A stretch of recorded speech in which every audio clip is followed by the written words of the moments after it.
Halo semuanya, Assalamualaikum warahmatullahi wabarakatuh. Salam, Om Swastiastu, Namo Buddhaya, Rahayu. Salam kebajikan. Kenalkan, kami dari kelompok administrasi kebijakan niaga. Saya Adam Faisal Faliti dengan NPM 21066799892 dan teman saya Mujahidin Yusuf dengan NPM 21067734111. Kami ingin membuat video ulasan terkait kebijakan pembangkit listrik Jawa Bali untuk melakukan inovasi sosial terkait krisis oksigen akibat pandemi COVID-19 yang terjadi circa Juli sampai Agustus 2021. Video ini dibuat untuk tujuan penyelesaian tugas ujian tengah semester mata kuliah inovasi dan perubahan organisasi.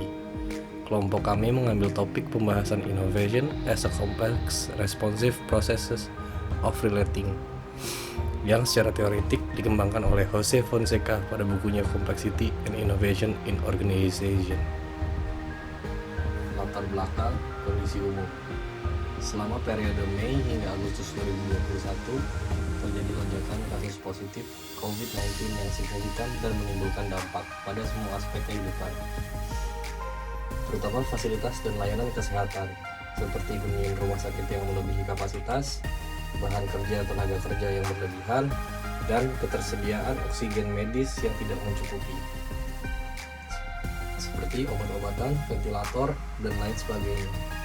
Tantangan atau permasalahan yang ada pada saat itu adalah bagaimana cara membantu pemerintah dalam menyediakan oksigen medis di rumah sakit, khususnya di DKI Jakarta untuk pasien COVID-19, karena terjadi kenaikan kebutuhan oksigen pada second wave gelombang COVID-19 yang membawa kekhawatiran akan meningkatnya fatality karena ketiadaan pasokan oksigen atau shortage. Tantangan kedua adalah syarat untuk menjadi oksigen medis dapat terpenuhi antara lain kemurnian di atas 99% berdasarkan Permenkes nomor 4 tahun 2016 dan memerlukan purifikasi serta sertifikasi untuk legalisasi. Atas dasar tantangan dan kebutuhan masyarakat serta ketiadaan pasokan oksigen, pembangkit listrik Jawa Bali melakukan inovasi dalam hal mencari alternatif untuk menunjang pasokan kelangkaan oksigen dengan cara oksigen sebagai produk sampingan dari H2 plant untuk pembangkit listrik yang memiliki potensi untuk dapat dimanfaatkan gas O2 selama ini telah dibuang ke udara. Dan karena urgensi atau gap temuan di atas, akhirnya dimanfaatkan untuk dipurifikasi dan dapat diproduksi untuk kebutuhan pasokan oksigen masyarakat umum. Atas dasar kasus di atas, kelompok kami memandang tentang proses responsif yang kompleks atau innovation as a complex responsive process of relating. Ini adalah titik awal untuk memahami dasar dari inovasi. Jose Fonseca berpendapat bahwa inovasi adalah munculnya sebuah makna baru, dan makna baru tersebut muncul oleh proses dinamika pemahaman dan kesalahpahaman yang paradoks. Salah satu ilmu kompleksitas atau untayan dari ilmu kompleksitas itu sendiri adalah teori struktur disipatif. Struktur disipatif muncul dalam sebuah tatanan baru yang tidak teratur. Dalam konteks ini, COVID-19 menimbulkan tatanan baru dan keragaman interaksi yang ditimbulkan adalah krisis oksigen.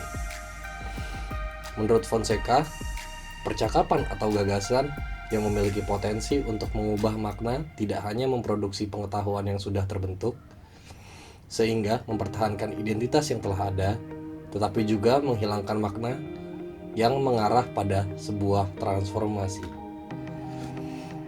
Fonseca berargumen bahwa proses disipasi ini pada dasarnya tidak pasti, sehingga tidak mungkin untuk merancang terlebih dahulu pengaturan yang akan menghasilkan inovasi. Saya akan berpendapat bahwa inovasi makna baru adalah sebelum fase yang umumnya diidentifikasi dalam model manajemen inovasi. PCB UP Muara Karang memiliki aset pembangkit listrik dengan kapasitas terpasang sebesar 2154 MW. Ada 13 pembangkit listrik yang terpasang dan 12 pembangkit listrik diantaranya menggunakan generasi generator dengan pendingin hidrogen.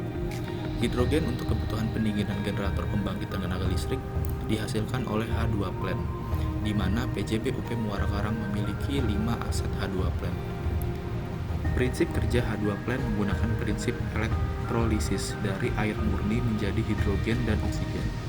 Oksigen sebagai produk sampingan dari H2 plant yang memiliki potensi untuk dimanfaatkan sebagai gas O2 selama ini telah dibuang ke udara. Dari pengukuran awal diukur kemurnian oksigen di atas 99%. Namun diperlukan purifikasi gas impurities dan legalitas apabila dipakai untuk oksigen medis. Pemurnian O2 dilakukan dengan memanfaatkan alumina aktif zeolit 13 kali untuk memenuhi Peraturan Menteri Kesehatan Republik Indonesia Nomor 4 Tahun 2016. Inovasi ini murni dilakukan sebagai bagian dari Corporate Social Responsibility atau tanggung jawab sosial perusahaan untuk menyelesaikan masalah kelangkaan oksigen medis di Jakarta. PJB UB Muara Karang membagikan oksigen listrik tersebut kepada rumah sakit di Jakarta secara gratis. Berbagai aktor dari institusi antara lain Kementerian Kesehatan, Kementerian BUMN, Balai Pengamanan Fasilitas Kesehatan Jakarta, dan PLN hadir untuk menyaksikan sendiri proses produksi oksigen tersebut.